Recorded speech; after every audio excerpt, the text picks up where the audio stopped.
TWR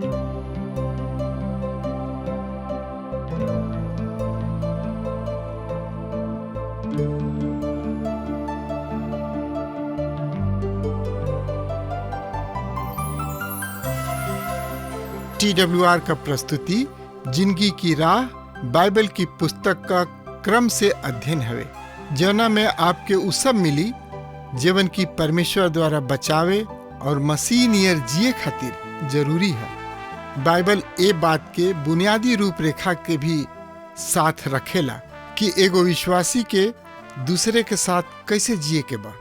जे यीशु के पाछा चलेला, कृपा करके देखी सुनी ताकि परमेश्वर आपकी जिंदगी का रास्ता बतावस। प्रिय श्रोता, आज हम यूहन्ना रचित सुसमाचार के 14वां अध्याय के शुरू करे जा रहल बानी। ये अध्याय के मुख्य विषय है प्रभु यीशु मसीह के द्वारा अपना चेला सबके मन के शांति दिहल तथा अपना दूसर का हाली अइला के घोषणा, अर्थात दूसरा आगमन के घोषणा। यह अध्याय के शुरू प्रभु यीशु मसीह के ओ कथन के निरंतरता में बा, जौन की उ अध्याय 13 में शमौन पतरस के साथे शुरू कइले रहन। शमौन पतरस प्रभु यीशु मसीह से कहले कि हम आपन प्राण देब और हम तोहर साथ कबहू ना छोड़ब, तोहरा संगे संगे चलब, जहाँ तू जइब, तोहरा हर मजबूरी हम समस्या में प्रभु तोहरा संगे रहब। पर प्रभु यीशु एकरा से कहले त पतरस से कहताने, पतरस तू हमरा के पहचाने से 3 हाली इनकार करब जब तक कि मुर्गा बांग ना लेही।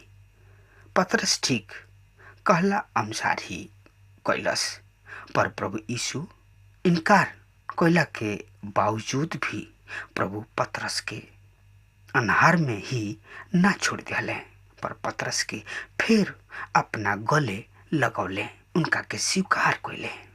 प्रिय मित्र, चाहे रउआ कतनो गलती करी, प्रभु के स्वीकार करी या ना करी, लेकिन प्रभु रउआ के प्यार करलन, दुलार करलन।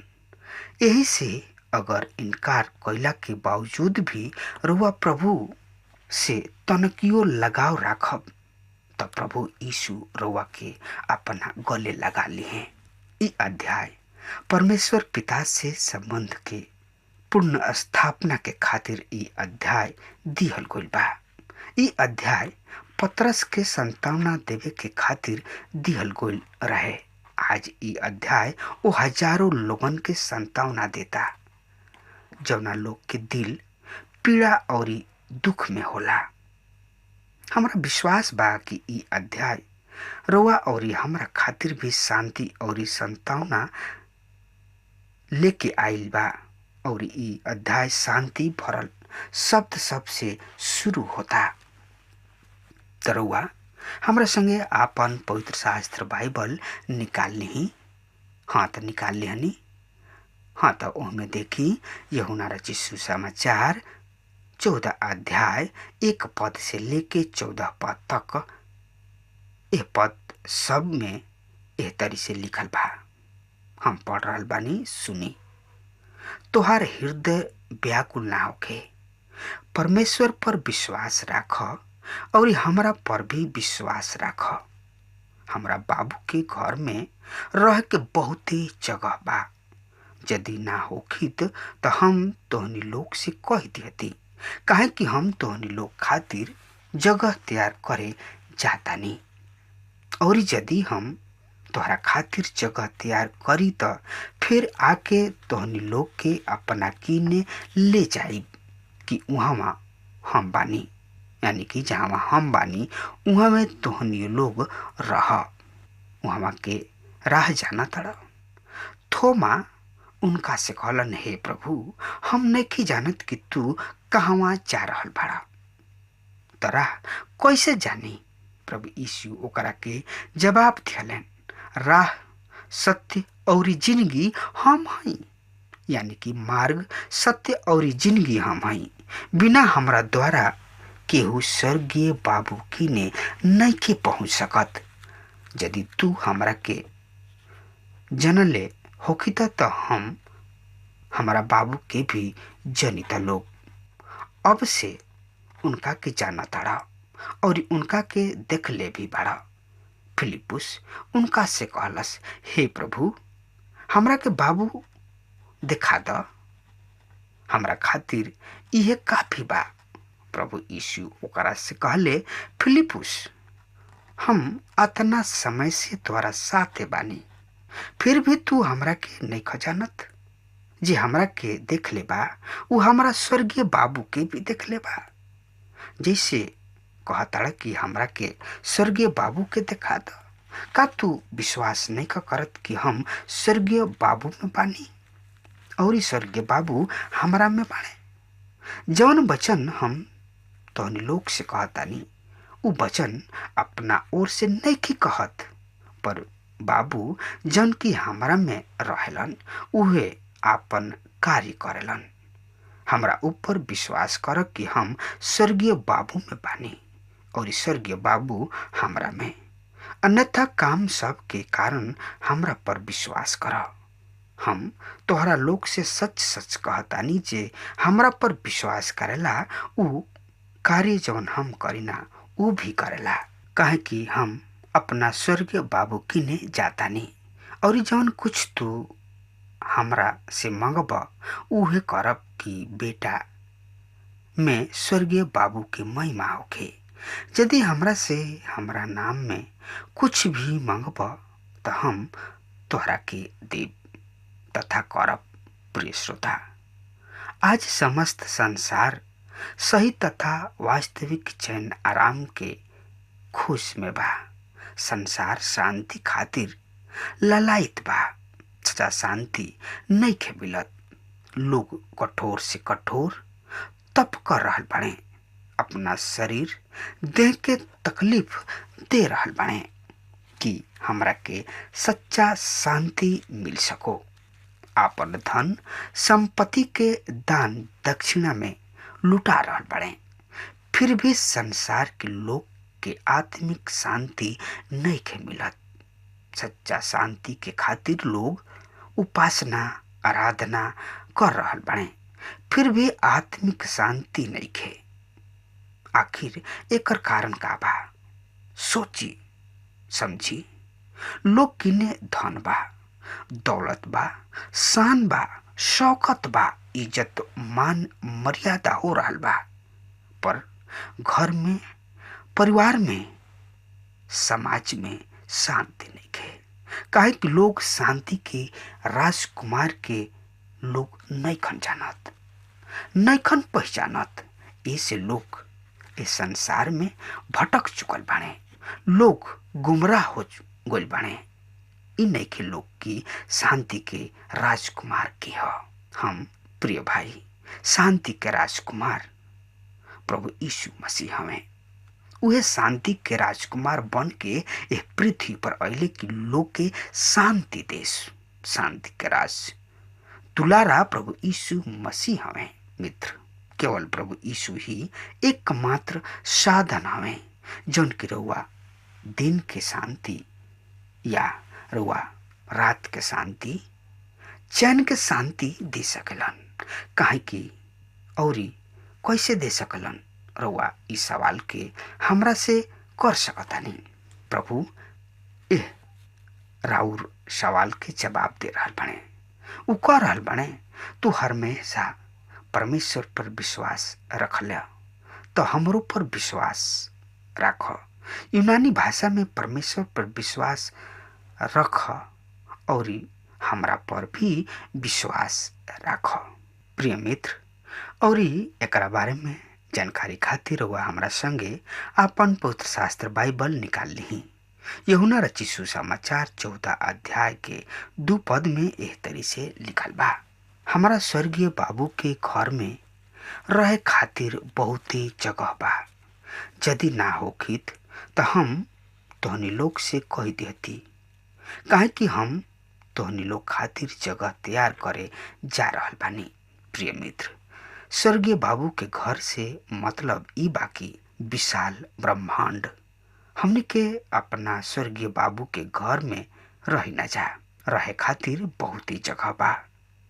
प्रभु जी के तात्पर्य बा कि ई विशाल ब्रह्मांड में बहुते लोगन के रहे के स्थान बा। ई ब्रह्मांड फिर भी प्रभु जी कह रहल बाड़े कि हम अपना प्रियजन के खातिर जगह तैयार करे जा रहल बानी। प्रिय मित्र, आज ऐसन बहुते लोग बाड़ेन आपन घर बनावे चाह रहल बाड़े। उन लोग के उहाँ आके चैन मिलेला। उनकर आत्मा के भी इस संसार से गोइला के बाद एगो घर के बहुते जरूरी बा, जहाँ वो शांति आराम चैन से रह सकस। का रउआ किने उ घर बा?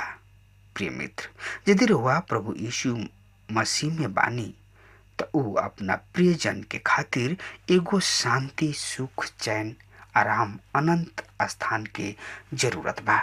तो प्रिय श्रोता, यही यूहन्ना रचिसु समाचार के 14 अध्याय के 3 और 4 पद एह तरी से बता रहल बा। सुनी, और यदि हम तोहनी लोग के खातिर जगह तैयार करी तो फिर आके तोहनी लोग के यहाँ से ले जाई कि जहाँ हम बानी वहाँ तू रह, और हम जहाँ जा रहल बानी तू वहाँ के राह जाना ताड़ा।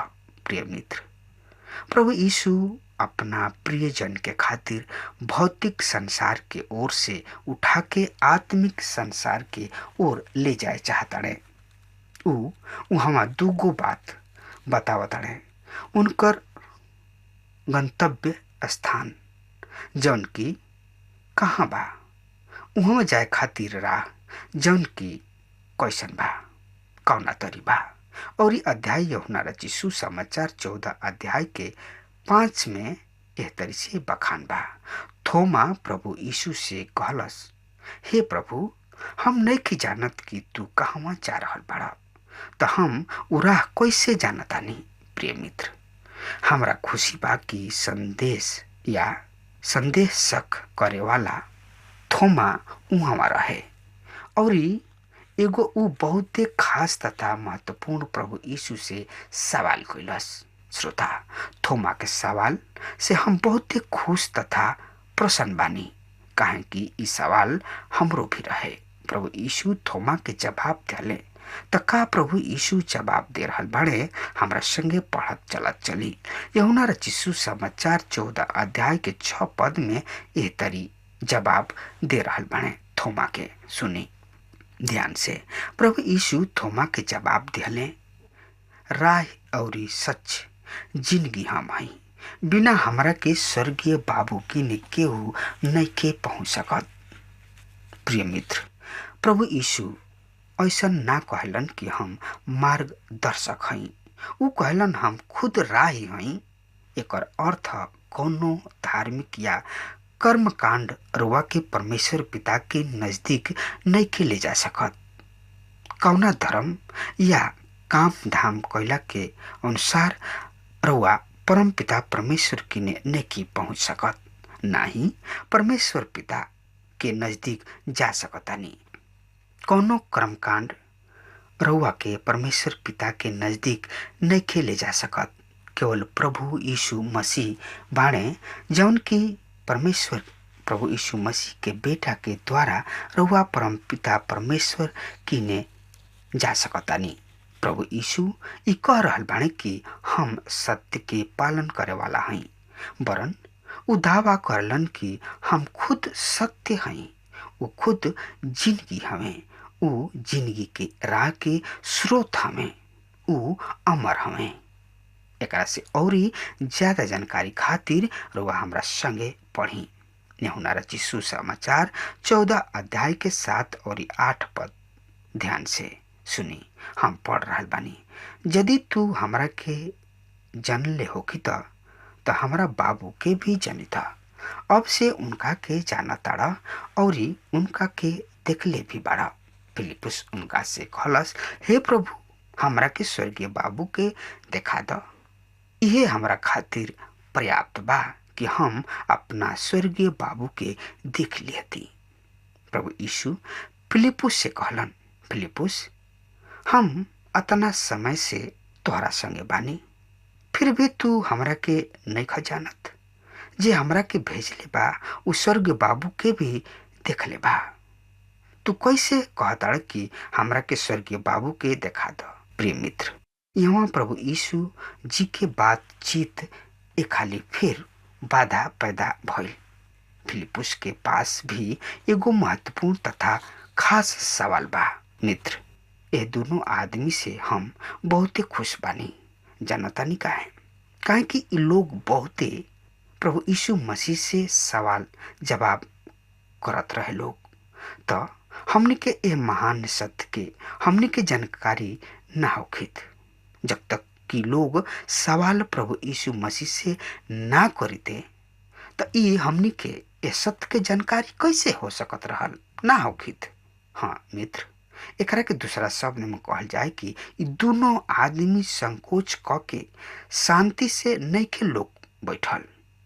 अगर शांति से बैठे लोग तो हमने के यह महान सत्य से वंचित रह जाती जा।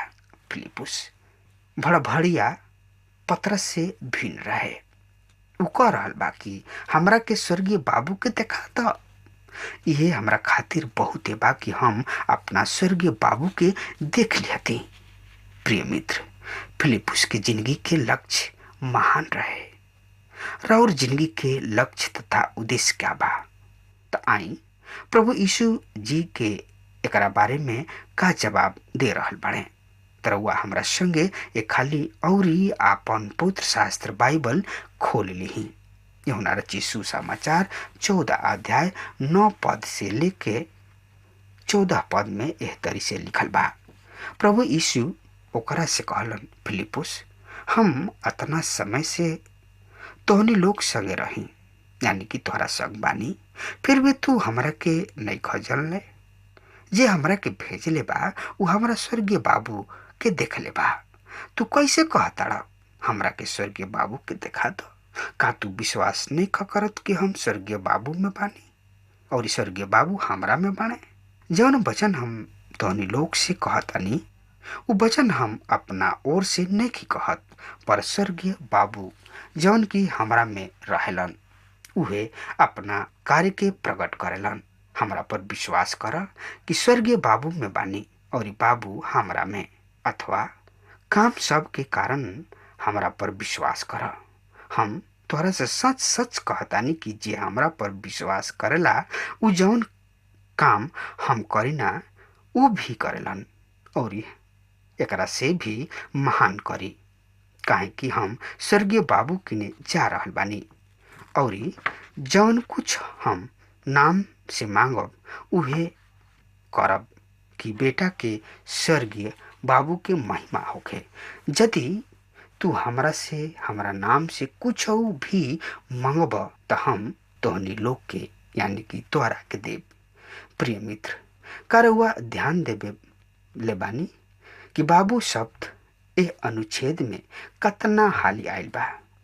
अगर ध्यान नहीं खींच देले तो सुनी, ए भाग में बाबू शब्द 30 हाली आयल बा और ई प्रभु यीशु मसीह हमें जौन की स्वर्गीय बाबू के उल्लेख भइल बा, बखान भइल बा। हम कौनो दूसरा के ऐसन कहत नहीं की सुनले।